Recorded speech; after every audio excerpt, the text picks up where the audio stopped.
मुझे तो लगता है कि ये देश में मृत्यु मिल सकती है लेकिन एक नौकरी मिलना बहुत मुश्किल है। कल रात ही में हमारे बीच की एक लड़की बीमार पड़ गई थी कि उसकी इतनी हालत ख़राब हो गई कि उसको तुरंत रात में डॉक्टर के पास ले जाना पड़ा था। और अभी भी हमारे बीच में कई बीमार लड़कियां हैं, कई बीमार लड़के हैं जो अच्छे ना होते हुए भी अपने हक की लड़ाई लड़ रहे हैं। अगर जवान बेटी घर से निकल जाती है तो मोहल्ले आस पड़ोस को भी जवाब देना पड़ता है कि बेटी गई तो गई कहाँ, क्योंकि आज 15 दिन 20 दिन हो गए लड़कियां अपने घर से बाहर हैं तो आस पड़ोस वाले भी क्वेश्चन करते हैं कि लड़की कहाँ गई। कई लोग के दिमाग में चलता है लड़की किसी के साथ भाग गई या कहीं और चले गई। बेटी बचाओ बेटी पढ़ाओ तो हो गया, लेकिन जब बेटी हक मांगने जाती है तो बेटी शादी कर लो, रोड पे बैठ जाओ, आंदोलन करो। बेरोजगार के चलते आज किसी के पास खाने के लिए पैसा नहीं है। यहाँ दिल्ली में आए, किसी का बैग चोरी हो गया, किसी का पर्स चोरी हो गया, जूता चोरी हो गया, कौन है जिम्मेदारी इसका? कहाँ तक मोदी जी की बात है सबका साथ सबका विकास, कहाँ है भाई? सबका साथ तो है लेकिन किसी का विकास है? आप लोग समस्या बताइए। हमारी सबकी बस यही समस्या है, आज का युवा बेरोजगार घूम रहा है। हम लोग को 3 साल हो गए पैरामिलिट्री फोर्स SSC GD 2018 की भर्ती देते हुए, लेकिन 3 साल होने के बाद भी हमें अभी तक ज्वाइनिंग नहीं दी गई। और हम लोग सभी आज अदर स्टेटों से आए हैं, सभी इंडिया के लोग हैं और अलग अलग प्रदेशों से यहाँ पर आए हैं। कोई गुजरात से है, कोई मध्य प्रदेश से है, कोई बंगाल से है, कोई उड़ीसा से है और सभी युवा बेरोजगार है। तो बस सरकार से यही मांग है कि 3 साल हो गए हमारी भर्ती को चलते हुए, भर्ती प्रक्रिया अभी तक ख़त्म नहीं हुई, हमें ज्वाइनिंग लेटर नहीं दिया जा रहा है। हमें फाइनल मेरिट लिस्ट से बाहर कर दिया गया कुछ कंप्यूटर की गलती बताकर।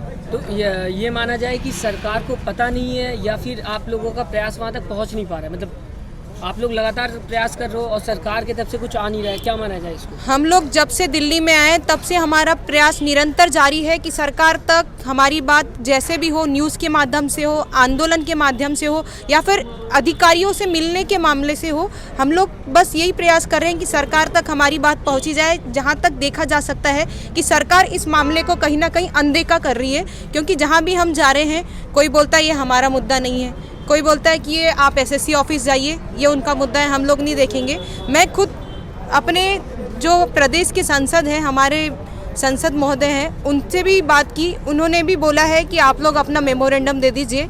अभी 7-8 तारीख को संसदीय जो प्रक्रिया चलने वाली है उसमें वो बात उठाएंगे संसदीय सत्र में, लेकिन कोई साफ साफ ये नहीं बोलने तैयार है कि हम लोग आपका साथ देंगे, आपकी ज्वाइनिंग करवाएंगे, आपको आपका हक दिलाएंगे। क्या किसी को कहते हैं ना सबका साथ सबका विश्वास, तो जीत नहीं पाई क्या वो मोदी? जहाँ तक मोदी जी की बात है सबका साथ सबका विकास, कहाँ है भाई? सबका साथ तो है लेकिन किसी का विकास है? युवा बेरोजगार घूम रहा है रोड पर, बेरोजगार के चलते आज किसी के पास खाने के लिए पैसा नहीं है। यहाँ दिल्ली में आए, किसी का बैग चोरी हो गया, किसी का पर्स चोरी हो गया, जूता चोरी हो गया, कौन है जिम्मेदारी इसका?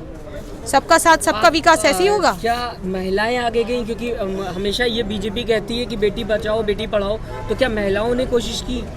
मैं जानना चाहूँगा। बिल्कुल बिल्कुल, महिलाएं भी, हमारे जितने भी भाई लोग हैं सबके साथ कंधे से कंधा मिलाकर चली है। हमारे साथ में जो है लड़कियां, कई लड़कियां बाहर से आई है, महाराष्ट्र से भी आई है जो लीड कर रहे हैं। लेकिन बोलना चाहिए कि महिलाओं को भी यहाँ दिल्ली पुलिस प्रताड़ित कर रही है। कल हम लोग जब अपना बात मीडिया के सामने रख रहे थे तो यहाँ तक कि लड़कियों को भी उठाकर, महिलाओं को भी उठाकर जेल में अंदर बंद कर दिया गया था। तो क्या लेडीज पुलिस ने किया या फिर जेंट्स पुलिस? जेंट्स पुलिस ने गाड़ी में भरी सबको और लेके चले गई। आज वो नारा एक जो था, मैंने अभी आपको बताया कि बेटी पढ़ाओ बेटी बचाओ, क्या वो आपको कैसा लगता है धरातल स्तर पे? ये बस भाषण तक ही सीमित है। बेटी बचाओ बेटी पढ़ाओ, आज देख रहे हैं आप लोग, बेटी रोड पे बैठी है। बेटी बचाओ बेटी पढ़ाओ तो हो गया, लेकिन जब बेटी हक मांगने जाती है तो बेटी शादी कर लो, रोड पे बैठ जाओ, आंदोलन करो, बस यहीं तक बात है। अच्छा, मैं ये भी जानना चाहूँगा, आप लोग लड़कियां हैं, काफ़ी गांव से भी आए होंगे, क्या क्या दिक्कतें घर वालों को झेलनी पड़ रही है और आप लोगों को क्या क्या झेलना पड़ रहा है?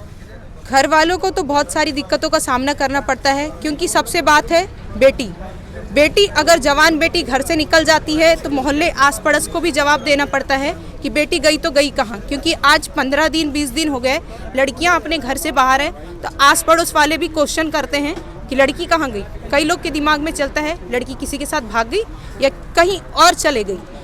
बस यही कहना चाहती हूँ सरकार से कि आप हमारी परिस्थितियों को समझें और हमारी मांग को स्वीकार करें, ऑल मेडिकल फील्ड ज्वाइनिंग दें। सरकार तो ये अभी सरकार के पास तो आवाज़ ही नहीं पहुंची ना आप लोगों की।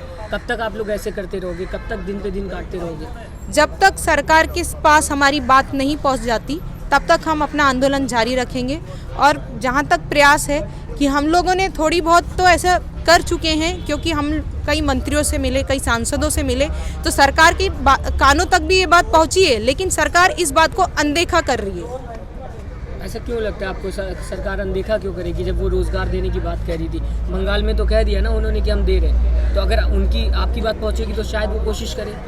मुँह से बोलने से तो हर कोई बोलता है दे रहे हैं।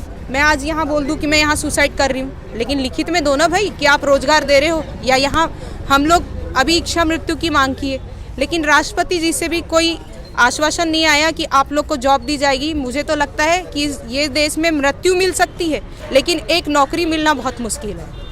अच्छा, मैं आखिर में आपसे चाहूँगा, आपकी जनता को, जो महिलाएं हैं इस देश की, हमेशा से कहा गया था जब से सरकार आई है बेटी पढ़ाओ बेटी बचाओ, तो आप देश की महिलाओं को क्या कहना चाहेंगे हमारे चैनल के माध्यम से? महिलाओं को बस यही कहना चाहूँगी कि अभी 8 मार्च को अंतर्राष्ट्रीय महिला दिवस मनाया जाता है, तो उसमें उन्हीं महिलाओं को दिखाया जाता है जो सबला है। यहाँ अबला नारियाँ किसी को दिखाई नहीं देती। स्टेज में वही महिला पहुँचती है जिसकी आर्थिक स्थिति अच्छी होती है, जो अपने परिवार से स्वयं सक्षम होती है, जो खुद अच्छी घर से होती है। बस वो बोलते हैं ना, जो दिखता है वो बिकता है। बस दिखावे की दुनिया है, क्योंकि सबला नारी हर किसी को दिखाई देती है, लेकिन अबला नारी किसी को दिखाई नहीं देती। नहीं, कई बार ऐसा भी देखा गया न्यूज़ चैनल्स में कि मोदी जी ने कुछ गरीब महिलाओं से भी बात की, झोपड़ी से वालों से भी बात की, तो ऐसे में कई वीडियोस आती रहती हैं सामने। उसको लेके क्या कहना चाहेंगे? वो भी तो सच होगा कहीं ना कहीं। कहीं ना कहीं मैं ये नहीं बोलती कि मोदी जी गलत है, कहीं ना कहीं ये बात भी सच है। चलो गरीब झोपड़ी वाली से बात की या किसी और से बात की, लेकिन मोदी जी आप देश के प्रधानमंत्री है और हम आज की युवा पीढ़ी है। युवा का उल्टा होता है वायु, हवा। अगर ये हवा सही दिशा में बहे तो देश उन्नति कर सकता है, लेकिन अगर इसका गलत प्रवाह हो गया तो देश विनाश भी कर सकता है। बस यही कहना चाहूँगी कि युवा शक्ति को रोजगार दिया जाए। अभी आप बोल रहे हैं पेट्रोल के दाम बढ़ गए, डीजल के दाम बढ़ गए, इसके दाम बढ़ गए, महंगाई हो गई, सब हो गया, लेकिन अगर महंगा हुआ है तो आप रोजगार दीजिए युवाओं को। वो खुद कमाएगा, खुद खाएगा, खुद खरीदेगा। वो तो बोल रहे हैं ना कि रोजगार तो हम दे रहे हैं, प्राइवेटाइजेशन के थ्रू दे रहे हैं, लेकिन दे तो रहे हैं हम। प्राइवेटाइजेशन के थ्रू दे रहे हैं, लेकिन अभी बात है हमारी SSC GD 2018 पैरामिलिट्री फोर्स की भर्ती हो रही है। जब हम लोग मेडिकल फिट है, फिजिकल फिट है, लिखित एग्जाम पास है, तो हमको क्यों नहीं भर्ती दी जा रही है? जब नित्यानंद राय जी ने बोल दिए हैं कि 1,11,000 पद खाली है, जब हम मेडिकल फिट लोग 54,000 बचे हुए हैं, आधों को वैकेंसी दे दी गई, आधों को बाहर कर दिया गया, तो ये क्या हुआ? 50-50 का टारगेट था क्या कि आधे बच्चे अंदर आधे बच्चे बाहर? जब हमसे कम नंबर वालों को मेरिट लिस्ट में शामिल किया गया है, तो हम ज़्यादा नंबर, अच्छे नंबर लाने के बाद क्यों मेरिट से बाहर? मैं ये भी चाहूँगा कि आप लोगों को बताएं कि देश की बेटी जो है आज उसकी हालत क्या है, कैसा वो फील कर रही है, क्योंकि 15 दिन से लगातार दूसरे शहर में रहना, रोड पे लगातार आंदोलन करना, बिना खाना बिना शेल्टर के, कैसा देश की बेटी फील कर रही है, कैसा उसके अंदर, क्या उसके दिल पे बीत रही है। मैं चाहूँगा कि आप जनता को ज़रूर बताएं इस बारे में। मैं सबके दिल की बात तो बता नहीं सकती, लेकिन जो 15 दिन से मैं यहाँ आई हूँ और सबके चेहरे को और सबकी मजबूरियों को समझते हुए बस इतना कहना चाहती हूँ कि आज देश की बेटी बहुत लाचार हो चुकी है। सरकार की गलत नीतियों के कारण उसे बेरोजगार छोड़ा जा रहा है, क्योंकि हमारे बीच में कुछ शादीशुदा लोग भी है। शादी करने के बाद जब परिवार को चलाना होता है, तो परिवार की स्थिति, अगर वो यहाँ आंदोलन करने भी आई है तो उसको अपने घर में सास को समझाना पड़ेगा। माँ बाप का तो खैर वो मान ही जाते हैं, लेकिन सास ससुर को समझाकर इस आंदोलन में आने के लिए बहुत हिम्मत चाहिए होती है। तो बस सरकार से यही कहना है कि हम ऑल मेडिकल फिट को ज्वाइनिंग दी जाए, क्योंकि 15 दिन हो गए, 20 दिन हो गए, सभी लोग घर से बाहर हैं, किसी को खाने मिल रहा है, किसी को सोने मिल रहा है। तो हाँ, कल रात ही में हमारे बीच की एक लड़की बीमार पड़ गई थी कि उसकी इतनी हालत ख़राब हो गई कि उसको तुरंत रात में डॉक्टर के पास ले जाना पड़ा था। और अभी भी हमारे बीच में कई बीमार लड़कियां हैं, कई बीमार लड़के हैं जो अच्छे ना होते हुए भी अपने हक की लड़ाई लड़ रहे हैं। चैनल को लाइक, शेयर एंड सब्सक्राइब करें और बेल आइकन दबाना ना भूलें।